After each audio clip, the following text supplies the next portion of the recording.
is reportedly nearing the selection of a successor to the late Supreme Leader Ayatollah Ali Khamenei. Ayatollah Ahmad Khatami, a senior scholar and member of the influential Guardian Council and Assembly of Experts, confirmed the imminent decision. He stated that the country is close to a conclusion, but emphasized the ongoing war situation as a factor in the process. This comes as Israeli Defense Minister Katz warned that any leader chosen by the Iranian regime to continue its policies of threatening Israel, the United States, and the free world would be a target for elimination. And now joining us is Mark Sutherland, geopolitical commentator from London. Hi, Mark. So, how are you? I'm fantastic. Thanks for joining us.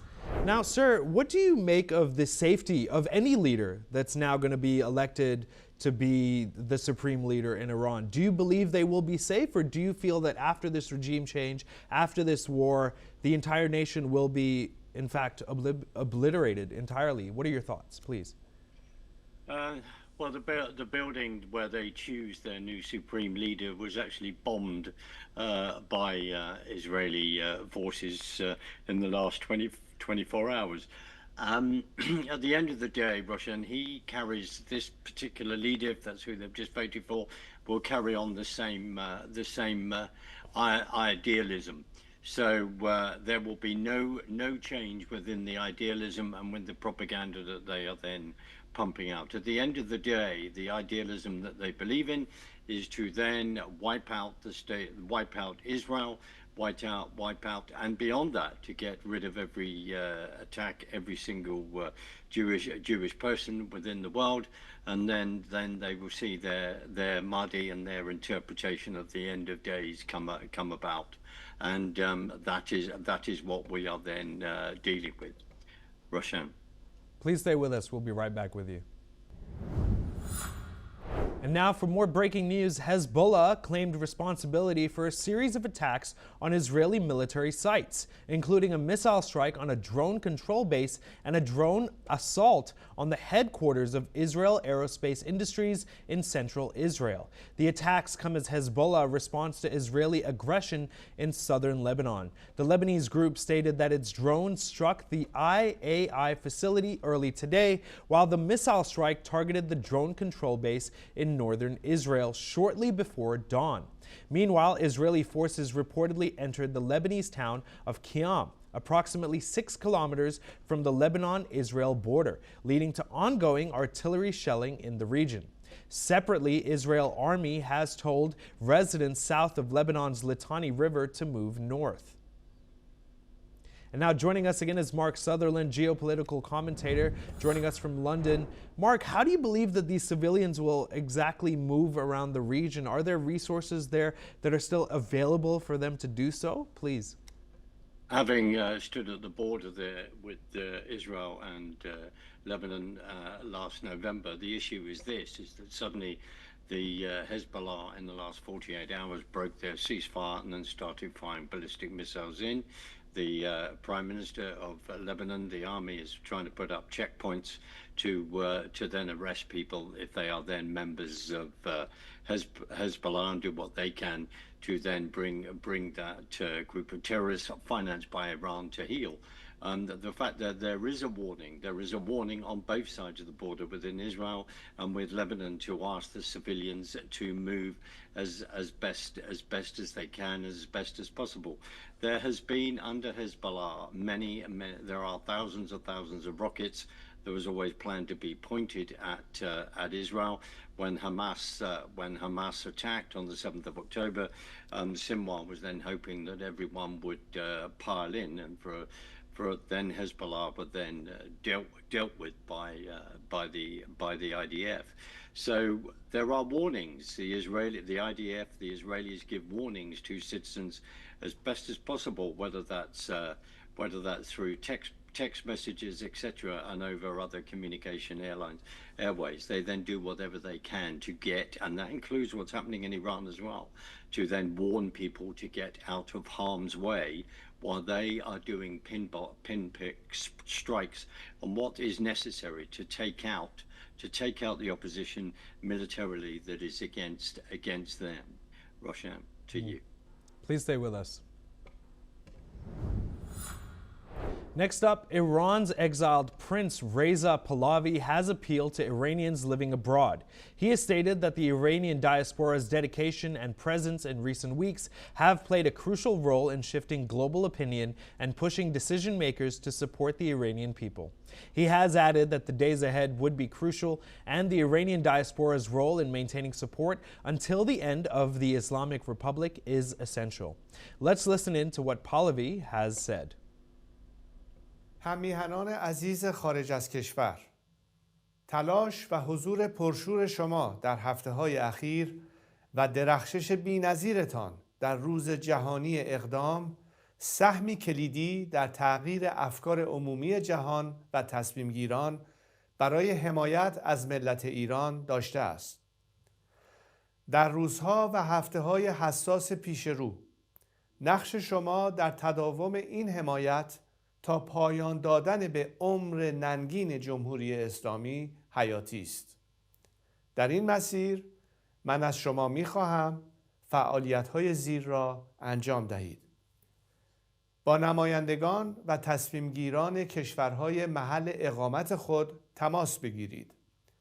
آنان را قانع کنید که حمایت از ملت ایران باید تا لحظه سقوط جمهوری اسلامی ادامه یابد. همچنین بر خدشه ناپذیر بودن تمامیت ارضی ایران تأکید کنید. And now joining us again is Mark Sutherland, geopolitical commentator from London, to give us his insights on this speech. Mr. Sutherland, essentially the Islamic Republic in recent days has fallen. Now, as these civilians look for homes elsewhere in the world, maybe London, maybe the rest of the EU, how do you believe these countries will let these I don't want to use the word refugees, but these civilians looking for a new place to live in, in your experience, how will all of this function? You say it has fallen. There is no doubt about it that the top of the head of the snake has been cut off, along with various leaders of the leadership, which were then taken out within minutes of the attacks that started on Saturday, and that is a good thing. The issue is all the layers below that, including the IRGC. And just to make a quick comment on your previous guest, when they say that 148 children may have been killed either by the USA or Israeli strikes, that is yet to be confirmed or proved. And in fact, the reason why I say this is because the IRGC also have a rocket problem, and they may fire off things. The Iranian forces may fire off things, but they end up falling within they're in their own country, and especially if they put IRGC bases next to schools, etc. I'll just leave that there. There is a lot still to do in regard to if we are to see a complete and utter collapse, and that looks like that is beginning to happen, and the people have to then rise up and take their country back. Let's just remind ourselves that this regime has killed anywhere between 35,000, maybe in some estimates, people have nearing 100,000 of their own Persian citizens on the streets of Iran, which is just the most despicable act. And this was done within a very short time of 2-3 days. We have all seen those pictures of them when they have actually got the internet on, so that we can gain access to that. Just finally, and then listening to other people far qualified than me, but looking into this, that the Iranian regime has then designated their power structure in regard to the different provinces of Iran, and how that's layered that out in regard to the IRGC and how it then manages itself. There are many layers, as I say, to take out. And yes, there is friction, as being reported, between the IRGC and the Iranian army. They are not the best of buddies. Then you've got the police force. Then you've got the morality police that have been putting particularly the Iranian women down in appalling ways.